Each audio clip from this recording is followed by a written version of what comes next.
1 2 3 hello नमस्कार. Hello.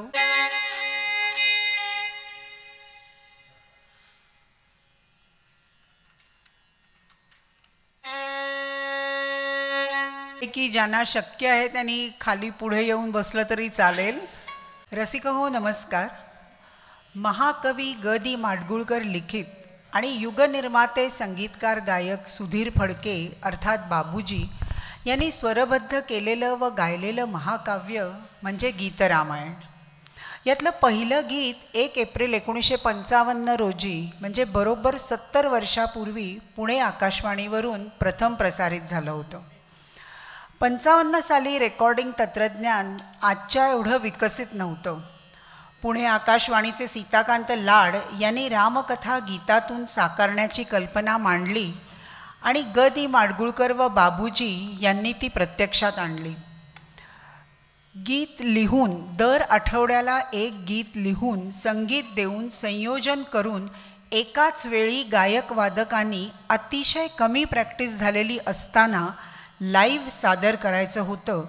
ही सर्व आव्हानं पार करून आपली मोहिनी श्रोत्यांवर आजपर्यंत कायम राखणारं हे अजोड शिल्प म्हणजे नतमस्तक व्हावं अशी कलाकृती गीतरामायण. आमचे मित्र शिरीष क्षीरसागर यांच्या आईच्या म्हणजे नलिनी मावशींच्या इच्छेनुसार या कार्यक्रमाचं आज इथे आयोजन केलेलं आहे. या महाकाव्यातील गीतं इथं सादर करण्याची आम्हा कलाकारांना संधी दिल्याबद्दल मठाच्या व्यवस्थापनाचे कार्यक्रमाच्या सुरुवातीलाच मी आभार मानते. आमच्या वादक कलाकारांचीही आपल्याला आत्ता ओळख करून देते. संवादिनीवर साथ करतायत आणि संगीत संयोजनही करतायत संगीतकार मिलिंद गुणे. तबला साथ करतायत शंतनू खेर. तालवाद्य नितीन जाधव. सौजन्य या कार्यक्रमाचं आयोजित करण्यात आणि आजची व्हायोलिन साथ करण्यात आमचे कलाकार मित्र शिरीष क्षीरसागर. ध्वनी व्यवस्था पाहताहेत रवींद्र मेघावत यांच्यातर्फे गौरव निमकर आणि संदीप काळे. चलचित्रण व्यवस्था पाहताहेत जीवा तुपे. आमचे गायक कलाकार भाग्यश्री अभ्यंकर आणि प्रमोदजी रानडे आणि निवेदन मी मिनल रानडे. वेळेची मर्यादा पाहता गीतरामायणातली सर्व गीतं सादर करणं शक्य नाही. त्यामुळे आम्ही निवडक गीतांतून ही रामकथा आपल्यासमोर सादर करणार आहोत. त्यातली सुद्धा काही गीतं संपूर्ण तर काही झलक स्वरूपात आम्ही सादर करू. श्री रामचंद्रांच्या अश्वमेध यज्ञासाठी अयोध्येत माणसांचा महासागर जमला होता. तापस वेश धारण केलेले 2 बटू मंडपात आले. ते म्हणाले, आम्ही महर्षी वाल्मिकींचे शिष्य आहोत. आम्ही रामचरित्र गायन करतो. श्रीरामांना माहीत नव्हतं की आपल्यासमोर आपल्या चरित्राचं गायन करणारे हे बटू आपलेच पुत्र आहेत. नमस्कार रसिक श्रोते हो. सुरुवातीला रामरक्षेतला एक श्लोक सादर करून मग गीताला सुरुवात करतो. पूजन्तं राम रामेति मधुरं मधुराक्षरम् आरुह्य कविताशाखां वन्दे वाल्मीकिकोकिलम्.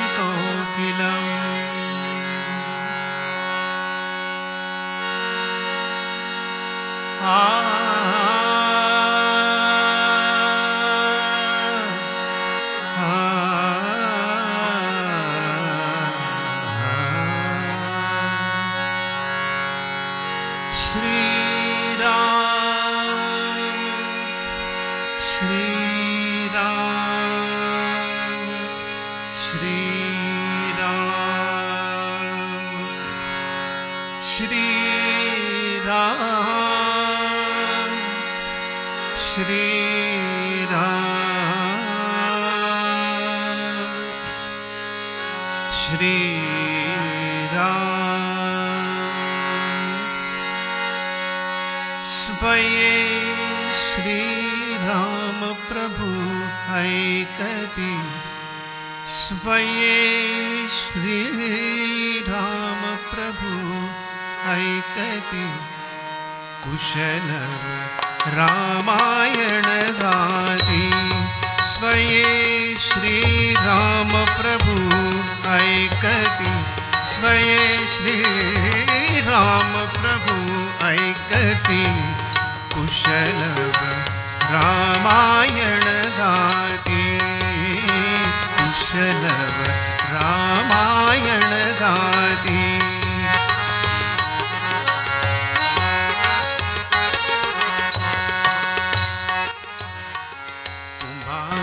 दोघे एक वयाचे सजीव पुतळे रघुरायांचे कुमार दोघे एक वयाचे सजीव पुतळे रघुरायांचे पुत्र सांगते चरित पित्याचे पुत्र सांगते चरित पित्याचे ज्योतीने तेजाची आरती ज्योतीने तेजाची आरती कुशल रामायण गाती कुशल रामायण गाती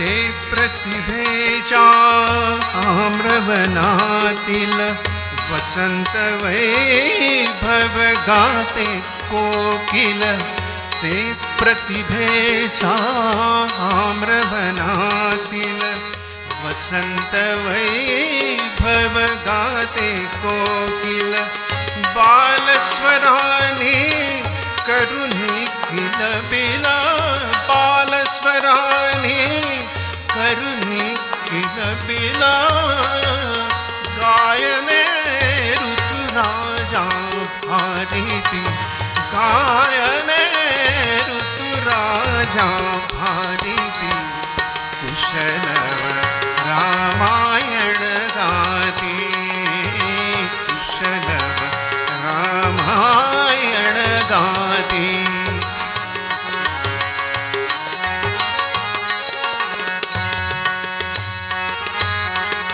सामवेद से बाळ बोलती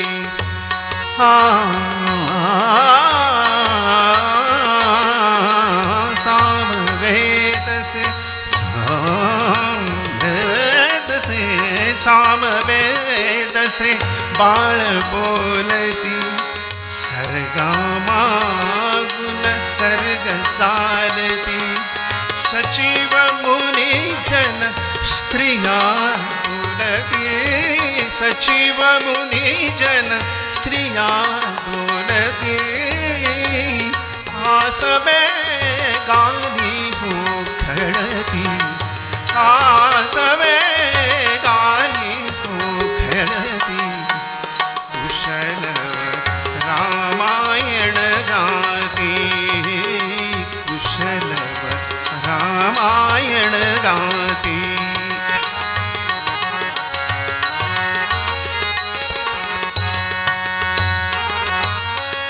सोडून हासन उठले राघव उठले राघव सोडून हासन उठले राघव उठले राघव उठून कवळते अपुले शैशव अपुले शैशव पुत्र भेटीचा खडे महोत्सव पुत्र भेटीचा खडे महोत्सव परितो भयानच माहिती परितो भयानच माहिती कुशल रामायण गाती स्वये श्रीराम प्रभु ऐकती, स्वये श्रीराम प्रभु ऐकती, कुशलव रामायण गाती, कुशलव रामायण गाती.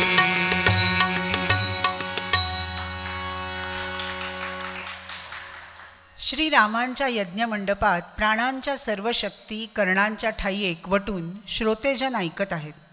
सुवर्ण सिंहासनावर बसून प्रत्यक्ष श्रीराम ऐकत आहेत. तापसवेश परिधान केलेले राजपुत्र कुश आणि लव रामचरित्राचं गायन करत आहेत. सरयू तीरावरी अयोध्या मनुनिर्मित नगरी. प्रजाजनांना सर्व सुखांनी नाहू घालणाऱ्या दशरथाच्या घरात पाळणा हलू नये हा केवढा दैव दुर्विलास. अयोध्येच्या प्रत्येक जाणत्या प्रजाजनाच्या मनात हा प्रश्न वारंवार उठत होता. मग दशरथाच्या राण्यांची अवस्था काय झाली असेल? महाराणी कौसल्या अशा चमत्कारिक मनस्थितीत असतानाच महाराज दशरथ अंतपुरात आले आणि आपल्या लाडक्या राणीला ते सांगू लागले, उदास का तू आवर वेडे नयनातील पाणी लाडके कौसल्ये राणी. ते म्हणू लागले की आपण यज्ञ करू, आपलं इप्सित नक्की पूर्ण होईल. इथे मला आवर्जून थोडी अधिक माहिती द्यावीशी वाटते की रसिक हो, आपली ही महाकाव्य रामायण आणि महाभारत यातून विज्ञानाविषयीचं ज्ञान आपल्या ऋषीमुनींनी दिलं आहे. पायसदान म्हणजे आजकालच्या शास्त्रातलं IVF फर्टिलायझेशन टेक्निक किंवा कौरवांचा जन्म, विदुर जन्म, यातूनही IVF, sperm bank, surrogate motherhood या सगळ्या गोष्टी सामान्यांना कळल्या नसत्या, म्हणून त्यांना धर्माच्या किंवा यज्ञरूढीच्या प्रसादाच्या पद्धतीचं आवरण घालून ह्या आपल्याला त्यावेळेला सांगितल्या गेल्या. आणि दुसरं म्हणजे तेव्हा ज्ञान प्रामुख्याने मौखिक होतं, ते सर्वसामान्यांना पाठ करणं शक्य नव्हतं आणि म्हणून त्याला असा मुलामा दिला गेला. तर इप्सित ते तो देईल अग्नी असं जेव्हा दशरथ महाराजांनी सांगितलं, त्या पुत्रप्राप्तीच्या इच्छेने त्यांनी यज्ञाश्व सोडला. पुढे एका संवत्सरानंतर तो यज्ञीय अश्व परत आला. राजा दशरथाच्या विनंतीनुसार ऋष्यशृंगाने यज्ञ मांडला. एका शुभवेळी यज्ञीय ज्वालेतून एक रक्तवर्ण महापुरुष प्रकट झाला आणि दुंदुबीसारख्या कणखर पण मधुर सादाने तो राजा दशरथाला म्हणाला, दशरथा दशरथा घे पायसदान पायसदान. दशरथा घे पायसदान पायसदान. तुझ्या यज्ञी मी प्रकट झालो, यज्ञी मी प्रकट झालो. हा माझा सन्मान दशरथा हे पायसदान पायसदान. तव यज्ञाची होय सांगता, तृप्त झाल्या सर्व देवता. तव यज्ञाचे होय सांगता, तृप्त झाल्या सर्व देवता. प्रसन्न झाले नृपा तुझ्यावर, प्रसन्न झाले नृपा तुझ्यावर. श्री विष्णू भगवान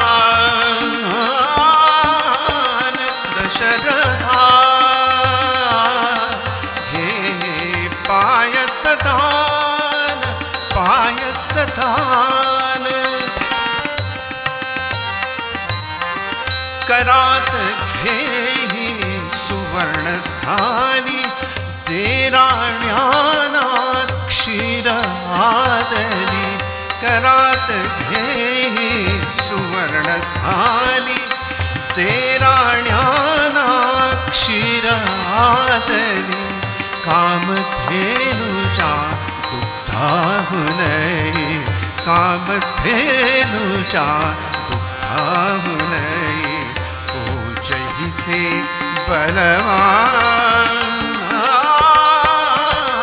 दशरथा घे पायसदान पायसदान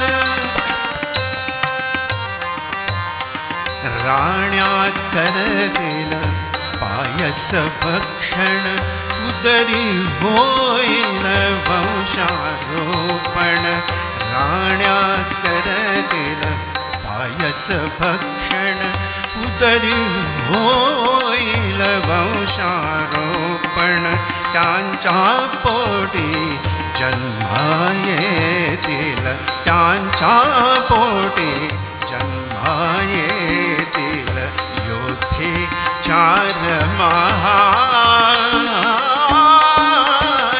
दशरथा हे पायसदान पायसदान कृतार्थ दिसते तुझी रोचने कृतार्थ मी तुझ्या दर्शने कृतार्थ दिसते तुझी रोचने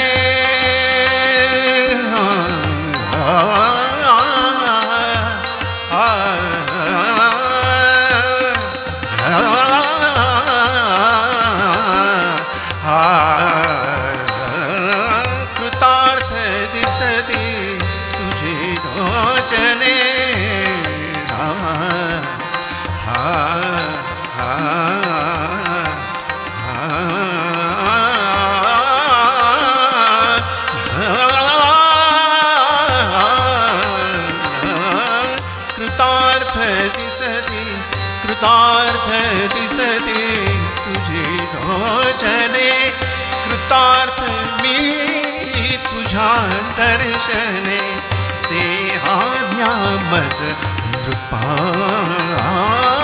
देहाज्ञा मज नृपा पावतो यज्ञी अंतरधान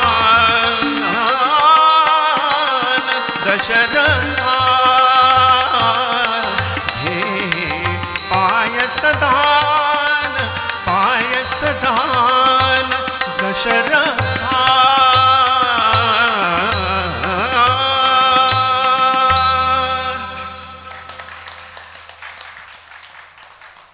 हे यज्ञपुरुषाचं वचन खरं ठरलं. त्या पायसाच्या सेवनाने दशरथाच्या 3ही राण्या गर्भवती झाल्या. यथाकाली त्या प्रसूत झाल्या. कौसल्येला श्रीराम, सुमित्रेला लक्ष्मण आणि शत्रुघ्न व कैकेयीला भरत असे 4 पुत्र झाले. राजाची इच्छा पूर्ण झाली. प्रासादातील सुखाला सीमा राहिल्या नाहीत. नगरजनांचा आनंद तर नुसता भरून ओसंडत होता. श्रीरामादिक भावंड रांगू लागली तरीही अयोध्येतील स्त्रिया श्रीरामजन्माचं आनंद गीतच गात होत्या, पुन्हा पुन्हा गात होत्या. चैत्र मास त्यात शुद्ध नवमी तिथी गंधयुक्त तरी वात उष्ण हे किती 2 प्रहरी कागशिरी सूर्य थांबला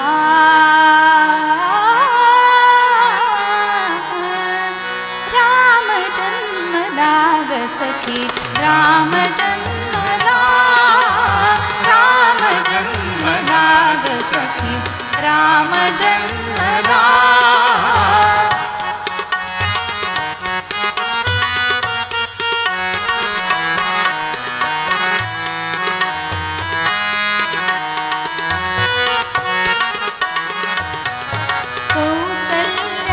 राणी हळू उघडी लोचने दिपून जाय माय स्वतः पुत्र दर्शने ओ घडले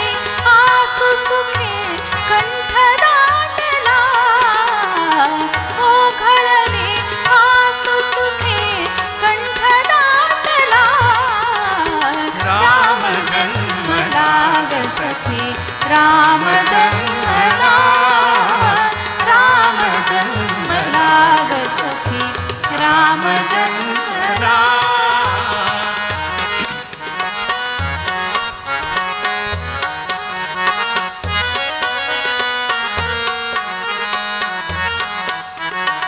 राजगृही नवी सौख्य पर्वणी, सौख्य पर्वणी. पान्हावून हंबरल्या धेनु अंगणी, धेनु अंगणी.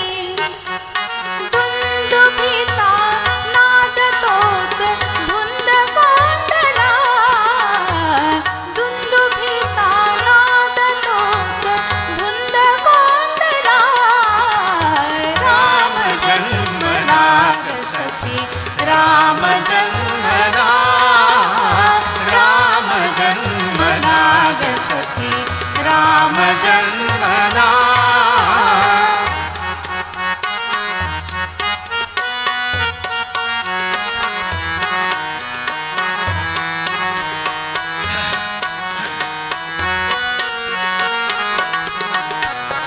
पेंगुळल्या आत पात जागत्या कळ्या, काय काय करत पुन्हा उमलल्या खुळ्या. उच्चरवे वायुच्यास हसून बोलला, उच्चरवे वायुच्यास हसून बोलला. राम जन्मला ग सखी, राम जन्मला, राम जन्मला ग सखी, राम जन्मला.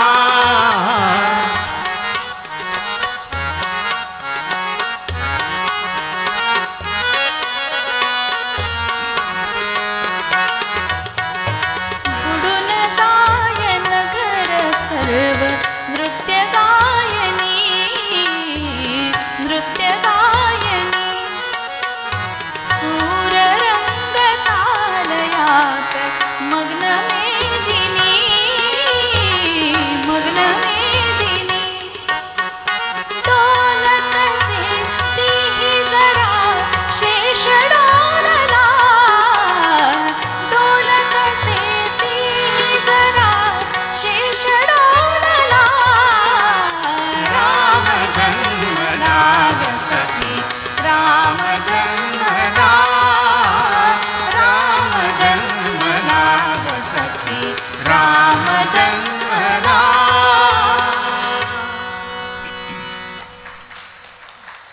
राम जन्मला ग सखी, राम जन्मला या आनंद गीतातच अयोध्या मग्न होती. प्रासादात श्रीराम दिसामासानी वाढत होते. ते आता चालू लागले होते, बोबडं बोबडं बोलू लागले होते. महाराणी कौसल्या भगिनी समान असलेल्या आपल्या सवतींना कौतुकाने सांगत होती, सावळा ग रामचंद्र, सावळा ग रामचंद्र, माझ्या मांडीवर नातो, माझ्या मांडीवर नातो.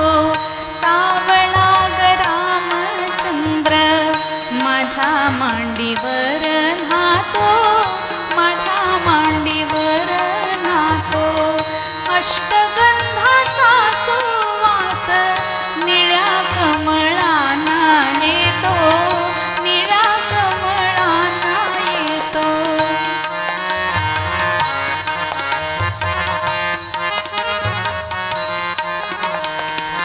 सावळा ग रामचंद्र, माझ्या हाताने जेवतो, माझ्या हाताने जेवतो. उरलेल्या घासासाठी थवा राहूनचा थांबतो, थवा राहूनचा थांबतो.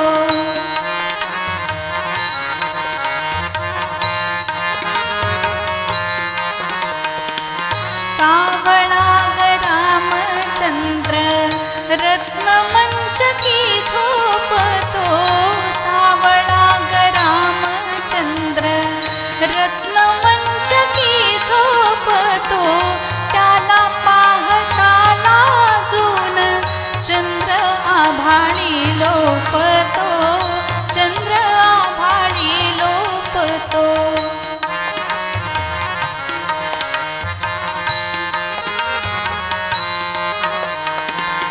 सावळा ग रामचंद्र चार भावात खेळतो सावळा ग रामचंद्र चार भावात खेळतो हिरकांच्या मेळाव्यात नीलमणी उजळतो नीलमणी उजळतो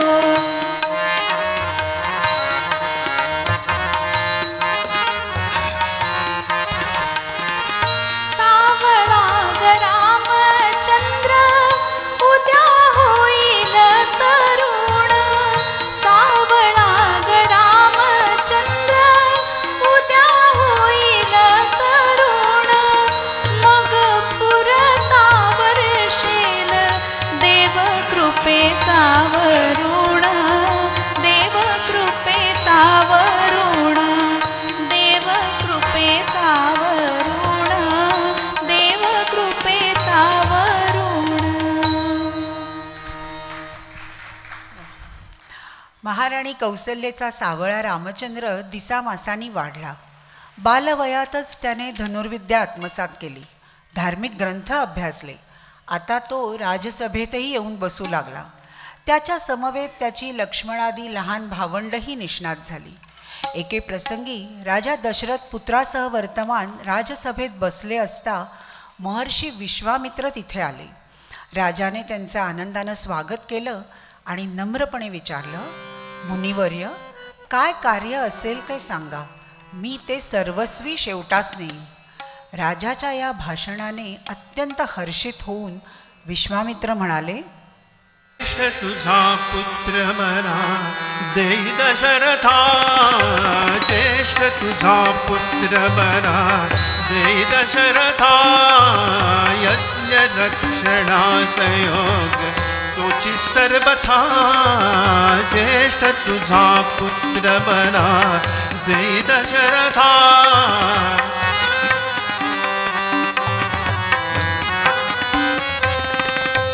माया वीरात्रिंचर कष्टविधी मजसी फार माया वीरात्रिंचर कष्टविधी मजसी फार कैकवार करुणी यज्ञ नाही सांगता ज्येष्ठ तुझा पुत्र बना देई दशरथा.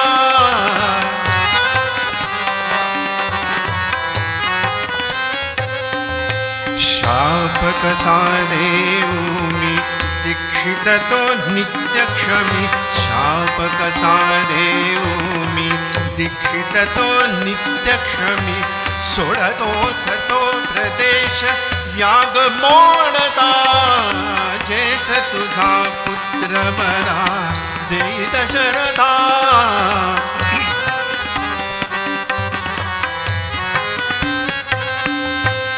आरभिता फिरून यज्ञ आणि तिथे फिरून विघ्न आरभिता फिरून यज्ञ आणि तिथे फिरून विघ्न प्रगटतात मंडपात प्रगटतात मंडपात कुंड पेटता ज्येष्ठ तुझा पुत्र बना देई दशरथा.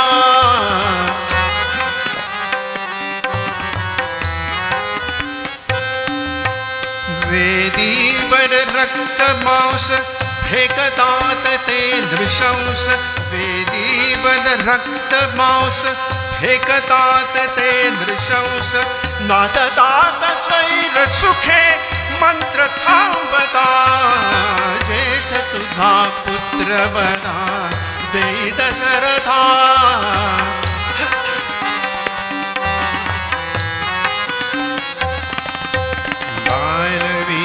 राम तुझा देवो त्या घोर सजा बालवीर राम तुझा देवो त्या घोर सजा सानजरी बाळ तुझा घोर योग्यता ज्येष्ठ तुझा पुत्र बना देई दशरथा.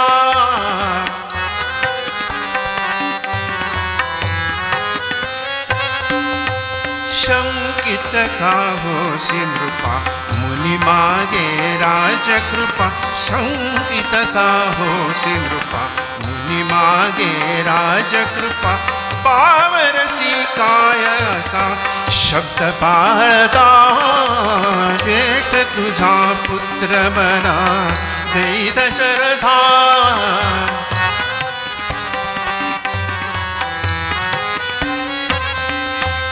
प्राणाहुनि वचनी प्रीत रघुवंशी ही चरित प्राणाहुनि वचनी प्रीत रघुवंशी ही चरित दाखवी बघ राम स्वतः पूर्ण सिद्धता ज्येष्ठ तुझा पुत्र बना देई दशरथा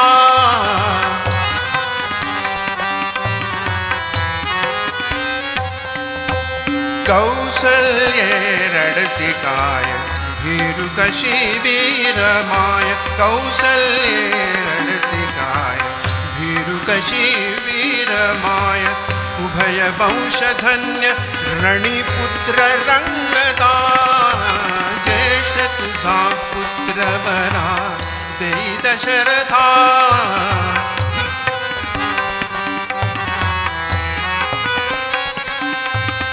मारीच तो सुबाहु राक्षस ते दीर्घ बाहु मारीच तो सुबाहु राक्षस ते दीर्घ बाहु ठेवी तीर शस्त्र पुढे राम पाहता ज्येष्ठ तुझा पुत्र बना देई दशरथा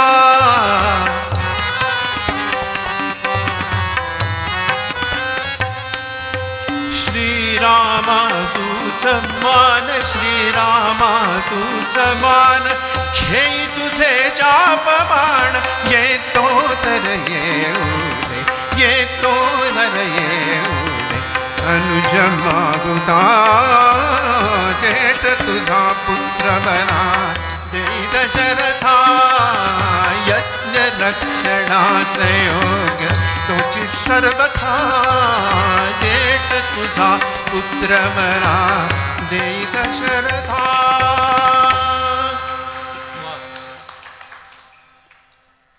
ही महर्षी विश्वामित्रांची मागणी दशरथ महाराजांना नाकारता आली नाही. हाती धनुष्य व पाठी भाता घेऊन राम लक्ष्मण सज्ज झाले. महर्षी विश्वामित्रांसारख्या ज्ञानी नेत्याबरोबर राम लक्ष्मण प्रथम पराक्रमासाठी प्रासादाबाहेर पडले. प्रवासात गुरुदेव विश्वामित्र त्या दोघा कुमारांना अनेक कथा सांगत होते, ज्ञानदान करत होते. एकाएकी वीज कोसळल्यासारखा भीषण शब्द उमटला. एक महाभयंकर राक्षसी त्यांच्या मार्गात आडवी आली. संतप्त महर्षी विश्वामित्रांनी श्रीरामाला आज्ञा केली, जोड जणी कारमुका सोड रे सायका मारही त्राटिका रामचंद्रा. विश्वामित्रांच्या आज्ञेप्रमाणे श्रीरामाने त्राटिका राक्षसीचा वध केला. श्रीराम लक्ष्मणासह महर्षी विश्वामित्रांच्या सिद्धाश्रमी आले. यज्ञात विघ्न आणणाऱ्या मारीच राक्षसास श्रीरामाने मानवास्त्र सोडून समुद्रात उडवून दिलं. आग्नेय अस्त्राने सुबाहूचा वध केला. विश्वामित्रांचा यज्ञ यथासांग पार पडला. याच वेळी मिथिलाधिपती जनक राजाकडे मोठा यज्ञ होणार होता. सर्वच आश्रमीय मुनिजन त्या यज्ञास जाणार होते. राम लक्ष्मणांनीही बरोबर यावं म्हणून ते आग्रह करू लागले. रसिको, कार्यक्रमात काही गाणी अशी आहेत की आम्ही नुसती त्याची एक थोडी ओळख करून देणार आहोत, म्हणजे झलक अशा स्वरूपात करून देणार आहोत. याचा अर्थ याचं कारण असं की गाणी खूप आहेत आणि ती जास्तीत जास्त घेता यावीत या हेतूने काही गाण्यांची फक्त झलक प्रस्तुत करणार आहोत. पण ती अशी गाणी आहेत की ती खरोखरच टाळता येणं अवघड होतं, पण टाळायला लागली वेळेच्या अभावी. आणि नेहमी होतं काय की प्रचलित गाणीच नेहमी घेतली जातात गीत रामायणाच्या कार्यक्रमात, तर हे गाणं तशातलं नाही आहे. त्यामुळे आम्ही असं ठरवलं की पूर्ण गाणं नाही, पण निदान त्याची झलक तरी घ्यावी. चला राघवा चला, चला राघवा चला, पहाया जनकाची मिथिला, पहाया जनकाची मिथिला. चला राघवा चला.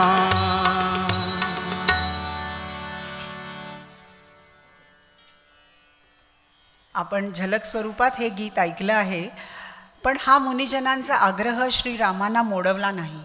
लक्ष्मणासह ते मुनिजनांबरोबर मिथिलेला निघाले. जाताना महर्षी विश्वामित्रांनी त्यांना अनेक कथा सांगितल्या. तिथे ते एका ओसाड आश्रमाशी आले असता श्रीरामाने विचारलं, हा आश्रम ओसाड का? मुनिवर्य विश्वामित्रांनी अहल्येची कथा सांगितली आणि चरणस्पर्शाने तिचा उद्धार करण्याची आज्ञा केली. रसिक हो, या गीतात सुद्धा एक लक्षात घ्या की इथे AI टेक्नॉलॉजीचा वापर त्या काळी माहीत होता. इंद्राने रूप बदलून तो गौतमाश्रमात आला होता आणि गौतम ऋषींची तपसाधना एवढी होती की त्या शब्द आणि मंत्र याच्यामध्ये नक्की ताकद होती. हे आज सिद्ध झालेलं आहे. श्रीरामांच्या चरणस्पर्शाने शिलासदृश पडलेल्या अहल्येच्या देहातून प्रकाश फाकला आणि मंजूळ स्वर उमटले. रामा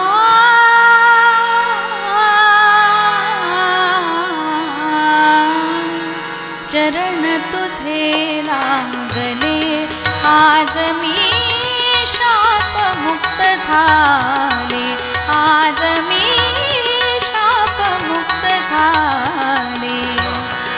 रामा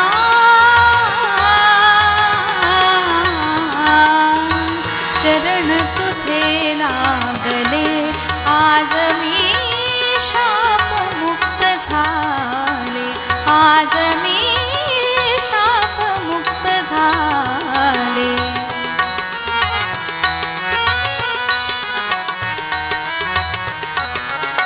तुझ्या कृपेची शिल्प सत्कृती माझी मजले पुन्हा आकृती. तुझ्या कृपेची शिल्प सत्कृती माझी मजले पुन्हा आकृती. मुक्त झाले श्वास चुंबिती पावनही पावले. मुक्त झाले श्वास चुंबिती पावनही पावले. आज मी शाप मुक्त झाले, आज मी शाप मुक्त झाले.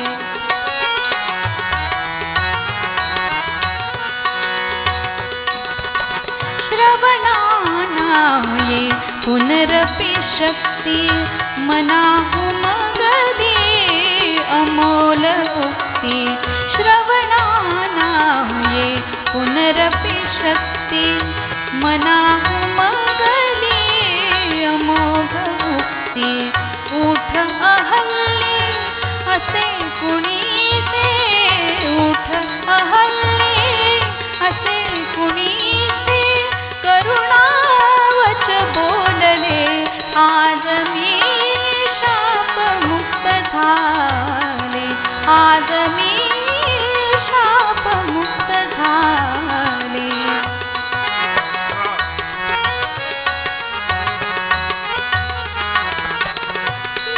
मौनालाही स्फुरले भाषण श्रीरामा तू पतित पावन. तुझ्या दयेने आज हलाहल, तुझ्या दयेने आज हलाहल अमृतात नाहले. आज मी शाप मुक्त झाले, आज मी शाप मुक्त झाले. रामा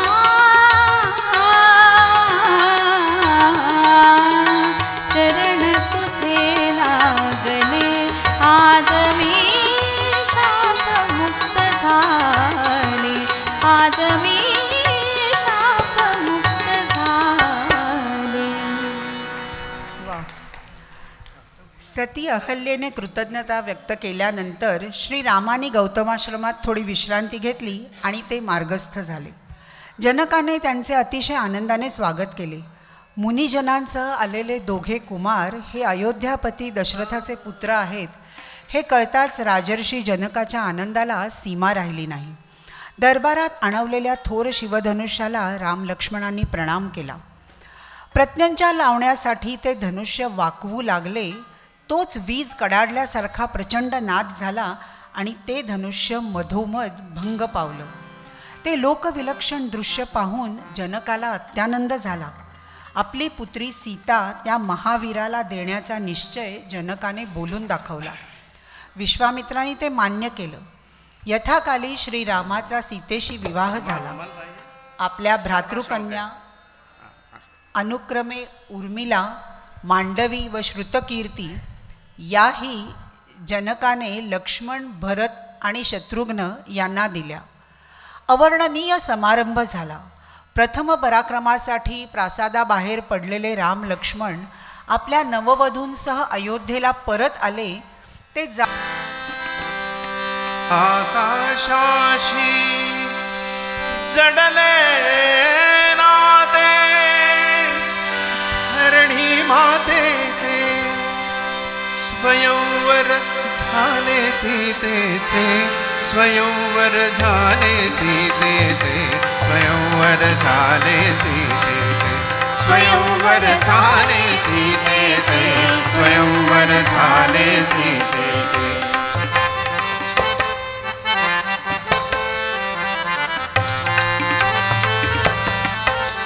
श्रीरामानी सहज उचलिले धनु शंकराचे पूर्ण जाहले जनक नृपाच्या हेतु अंतरीचे.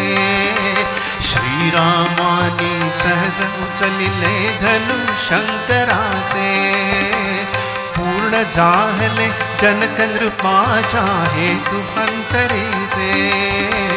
उभे ठाकले भाग्य सावळे समोर दुहितेचे उभे ठाकले भाग्य सावळे समोर दुहितेचे स्वयंवर झाले सीतेचे स्वयंवर झाले सीतेचे स्वयंवर झाले सीतेचे स्वयंवर झाले सीतेचे.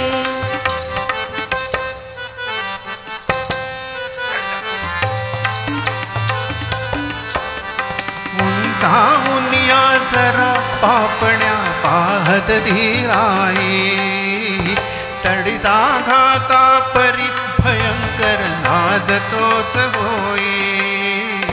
उंचावूनिया जरा पापण्या पाहत धीराई तडिता घाता परी भयंकर नाद तोच होई.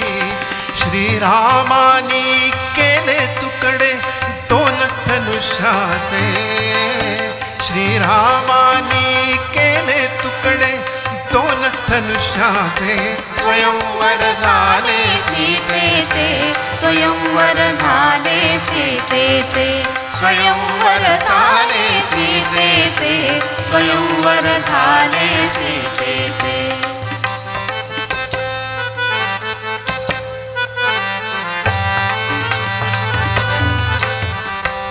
आकाशी जशी भरावी उषप्रभालाल तसेच भरले रामांगी मधुनूपुर स्वरताल. नीलाकाशी जशी भरावी उषप्रभालाल तसेच भरले रामांगी मधुनूपुर स्वरताल. सभा मंडपी मिलन झाले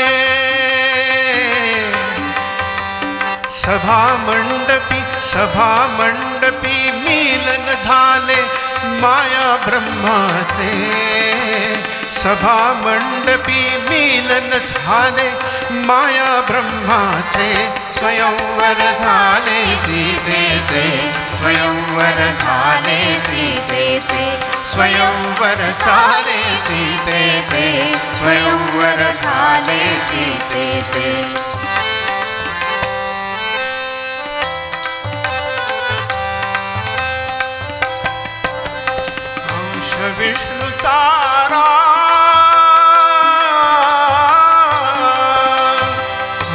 विष्णूचा राम धरेची दुहिता ती सीता गंधर्वांचे सूर लागले जय गीता गाता आकाशाशी जडले नाते ऐसे धरणीचे आकाशाशी जडले नाते ऐसे धरणीचे स्वयंवर झाले सीतेचे स्वयंवर झाले सीतेचे स्वयंवर झाले सीतेचे स्वयंवर झाले सीतेचे स्वयंवर झाले सीतेचे स्वयंवर झाले सीतेचे. अत्यंत सुस्वरूप, ज्ञानी, महापराक्रमी, एकवचनी आणि शालीन असलेले श्रीराम प्रजाजनांना अत्यंत प्रिय होऊन राहिले. एकदा सहज दशरथाच्या मनात आलं की आता हे राज्य श्रीरामांच्या स्वाधीन करावं. या विचाराला सर्वांनी होकार दिला. प्रजाजन तर आनंदाने वेडे झाले. उर्मिलाधिक भगिनी आनंद सांगू किती म्हणून सीतेला छेडू लागल्या. परंतु या वार्तेने प्रासादाप्रमाणे नगरातही आनंदाला भरतं आलं असताना मंथरा नावाच्या दुष्ट कुबड्या दासीने कैकेयीचा बुद्धिभेद केला. भरत व शत्रुघ्न आजोळी गेले असता रामाला राज्याभिषेक म्हणजे यात शुद्ध हेतू नाही. कैकेयीने पुष्कळ विरोध केला, पण शेवटी तिच्याही मनात असूया नाचू लागली आणि क्रुद्ध आवाजात राजा दशरथाला तिने मोडू नका वचनास असे दटावले. कैकेयीच्या कठोर दटावणीने राजा दशरथाच्या मस्तकावर वज्राघात केले. दशरथाची अवस्था मोठी केविलवाणी झाली. यौवराज्याभिषेकासाठी सिद्ध असलेल्या श्रीरामाला दशरथाची म्लान अवस्था पाहून आश्चर्य वाटलं. त्यांनी डोळ्यांनीच कैकेयीला कारण विचारलं आणि तिने सर्व प्रकार निवेदन केला. भरताला राज्य व तुला 14 वर्ष वनवास अशी त्यांची इच्छा आहे असं सांगितलं. त्यांचं मौन हीच अनुमती जाणून श्रीराम आनंदाने वनवासात जाण्यास तयार झाले. अभिषेकाच्या आनंदावर एकाएकी विरजण पडलं. कौसल्येला हा प्रकार सांगतानाच ती हतबुद्ध झाली. कैकेयीचा हट्ट, राजाचं वरदान आणि श्रीरामाचं कठोर कर्तव्य पालन तिला कशाचाच बोध होईना. ती आर्तस्वराने विनवू लागली, नको रे जाऊ रामराया. परंतु श्रीरामांचा निश्चय बदलला नाही. हे सर्व पाहत असलेल्या लक्ष्मणाला मात्र ते सहन होईना. तो संतापून रामाविण राज्यपदी कोण बैसतो असे म्हणू लागला. ईर्षेनं पेटलेल्या लक्ष्मणाला श्रीरामांनी मोठ्या प्रयासाने शांत केलं. नम्रपणे मातेला सांगितलं की महाराज दशरथ अतिशय दुःखी आहेत, त्यांना सोडून तू वनात येऊ नयेस. कौसल्येला मान्य करणं भाग पडलं. मग श्रीराम सीतेच्या मंदिरात आले. त्यांनी सर्व प्रकार तिला निवेदन केला आणि शेवटी वनात जाण्यासाठी निरोप मागितला. निरोप हा शब्द ऐकताच उदास हसत सीता कसला माझा घेता निरोप कसला माझा घेता जेथे राघव तेथे सीता जेथे राघव तेथे सीता.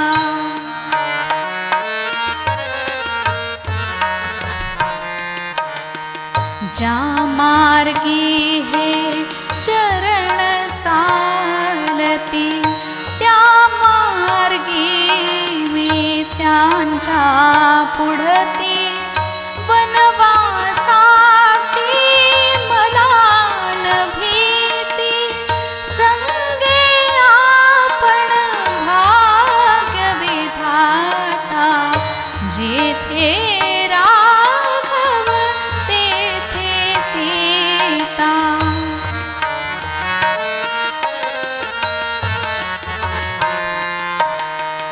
संगे असता नाथा आपण प्रासादाहून प्रसन्न कानन शिळे म्हणतील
जेथे राघव तेथे सीता या सीतेच्या निश्चयापुढे श्रीराम काय बोलणार.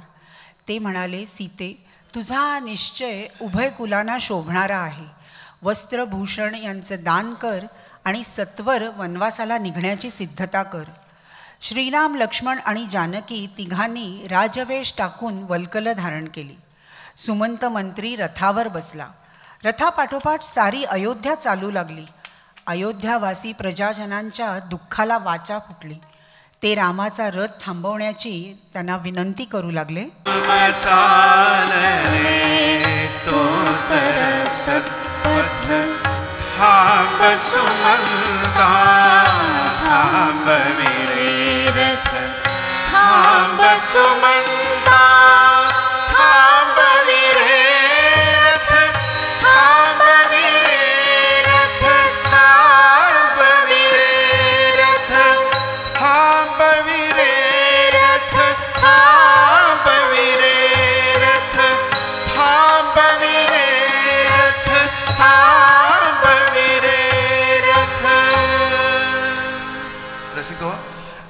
याही गीताची आम्ही झलक प्रस्तुत केली.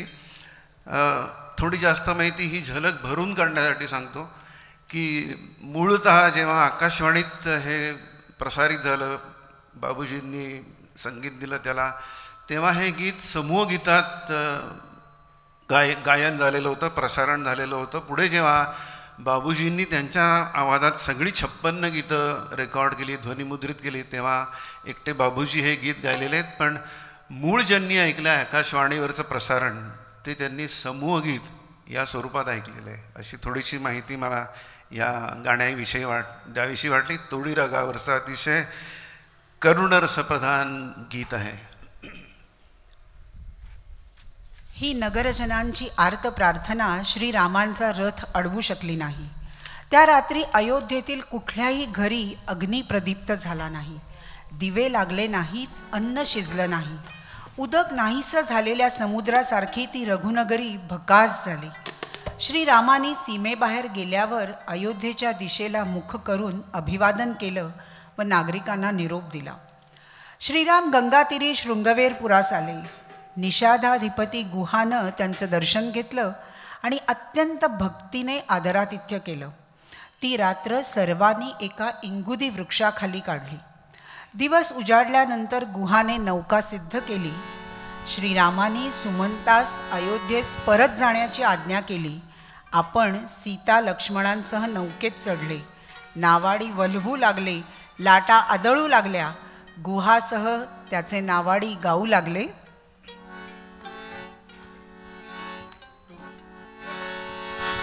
नकोस नौके परत फिरू ग, नकोस गंगे ऊर भरू.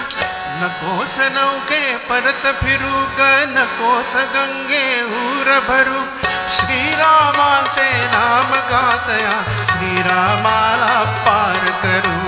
जय गंगे जय भागीरथी, जय जय राम दाशरथी. जय गंगे जय जय राम.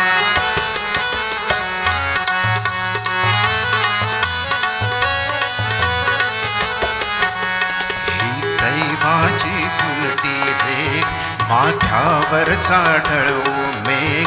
ही दैवाची उलटी रेख, माथ्यावरचा ढळू मेघ.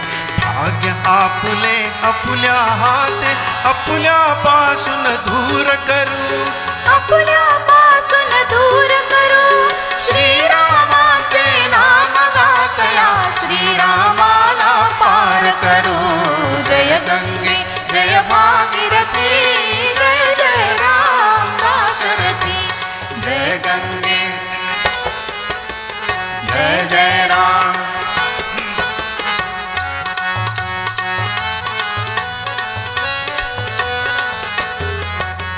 श्री विष्णूचा अवतार, भवसिंधूच्या करितो पार. श्री विष्णूचा अवतार, भवसिंधूच्या करितो पार.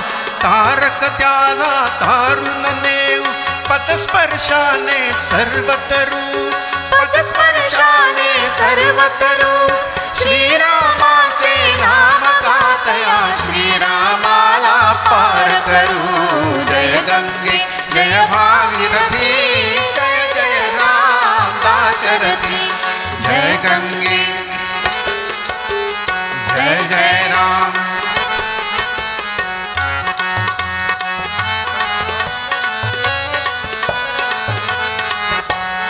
जिकडे जातो राम नरेश सुभग सुभग तो दक्षिण देश जिकडे जातो राम नरेश सुभग सुभग तो दक्षिण देश ऐल अयोध्या पडे अहल्या पैल उगवतील कल्पतरू पैल उगवतील कल्पतरू श्रीरामाचे नाम गातया श्रीरामाला पार करू जय गंगे जय भागीरथी जय जय राम दाशरथी जय गंगे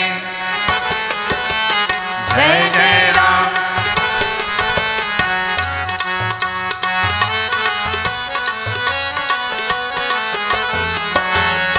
कर्तव्याची धरुणी कास राम स्वीकरी हा वनवास कर्तव्याची धरुणी कास राम स्वीकरी हा वनवास दासच त्याचे आपण का मग कर्तव्यासी परत सरू का कर्तव्यासी परत सरू श्रीरामाचे नाम गातया श्रीरामाला पार करू जय गंगे जय भागीरथी जय जय राम दाशरथी जय गंगे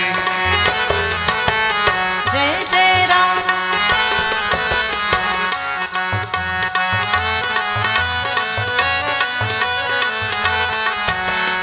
अतिथी असोवा असोत राम पैल लाविणे अपुले काम पैल लाविणे अपुले काम पैल लाविणे अपुले काम अतिथी असोवा असोत राम पैल लाविणे अपुले काम भले पुरे ते राम जाणता भले पुरे ते राम जाणता आपण अपुले काम करू आपण आपुले काम करू श्रीरामाचे नाम गातया श्रीरामाला पार करू जय गंगे जय भागीरथी जय जय राम दाशरथी जय गंगे जय जय राम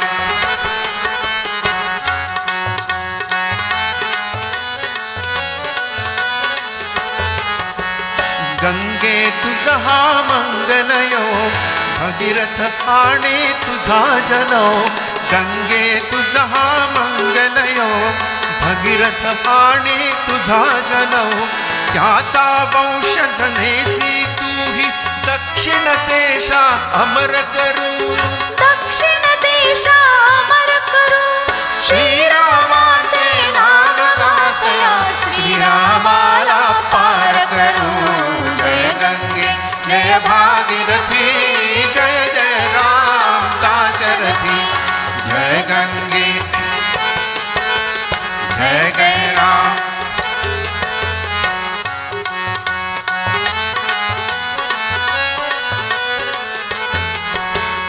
पावन गंगा पावन राम श्रीरामाचे पावन नाम पावन गंगा पावन राम श्रीरामाचे पावन नाम त्रिदोषनाशी प्रवास प्रभु नाविक आम्ही नित्य स्मरू नाविक आम्ही नित्य स्मरू श्रीरामाचे नाम गातया श्रीरामाला पार करू जय गंगे जय भागीरथी जय जय राम दाशरथी जय गंगे जय जय राम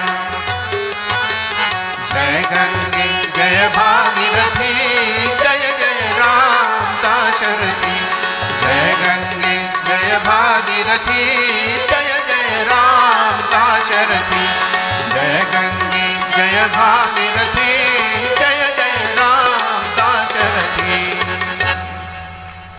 वाह गुहाच्या नावाड्याने श्रीराम. कोणी वन्स मोर म्हणलं का? नाही ना, नाही पुढचं घेऊ. वेळेच्या अभावी आपण तो न घेता पुढच्या गीताकडे जाऊया. मला उगाच ऐकायला आला म्हणून मी म्हणलं. गुहाच्या नावाड्याने श्री रामादिकांना गंगा पार केलं. वनवासी श्रीराम भार्या व बंधू यासह पुढे मार्गस्थ झाले. वाटेतील दिवस चालण्यात आणि रात्री कुठे वृक्षाखाली पर्णशय्येवर झोपून अयोध्येचं स्मरण करण्यात त्यांनी व्यतीत केल्या. एका संध्याकाळी ते भरद्वाज मुनींच्या आश्रमात पोचले. भरद्वाजांनी त्यांचं यथोचित स्वागत केलं व वास्तव्यासाठी चित्रकूट पर्वत योग्य असल्याचं सांगितलं. चित्रकूटास जाण्याचा मार्गही कथन केला. त्यांचा निरोप घेऊन श्रीराम पुढे निघाले. एका सपाट आणि मनोहर स्थळाकडे अंगुली निर्देश करून श्रीरामांनी लक्ष्मणाला कुटी बांधण्यास सांगितलं.